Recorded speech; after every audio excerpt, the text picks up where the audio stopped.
ekintza batzuk Simon Jetxirarekin batera eta hori, eta guain hasiko gea, umekin duatloi froga bat, inberutela korrika eta bizikleta. Ondoren gero bukatuta daukate ze txikik eta boniak eta azkate. Gero aurrea xogo dago herri afaria, herriko afari bat, eta gero Izteia eta Narbaiza tikitaraik. Eta ondoren erromeri bat izan dugu, afarian ondoren ja, erromeria berriz ere Izteia eta Narbaizarekin.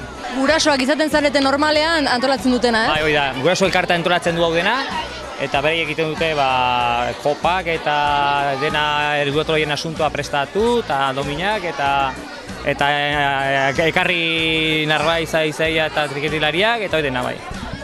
Usten dugu hemen umeen parte hartzea nahiko handia dela, umeak bezala helduak ere parte hartzen dute festetan? Ez gutxi, gurasoak gutxi. Normalian dena dago bideratuta umentzako. Umentzako, ume jorasantzako, geho baita ere zezenak eta ponia de baitidaria umentzako, afaria guretzako, gure indarra, afaria, eta geho gauean erromeria, aldunak. Bertako jendearentzat dira festak, ala kanpotik ere animatzea doka jendeak bertan partatzen? Bai, mundu guztientzako, mundu guztientzako. Gertatzen da hemen normalean herriko jendeak partatzen dugu, kanpoko baten bat inguruko etorriko ja, baina herrikoak, normalean herrikoak.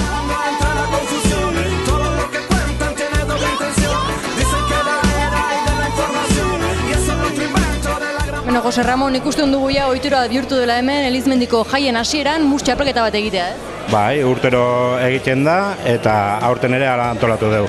Hemen astasoarrak, musa, oso gogoko eta orduan hori ez tokentzaik festetatik.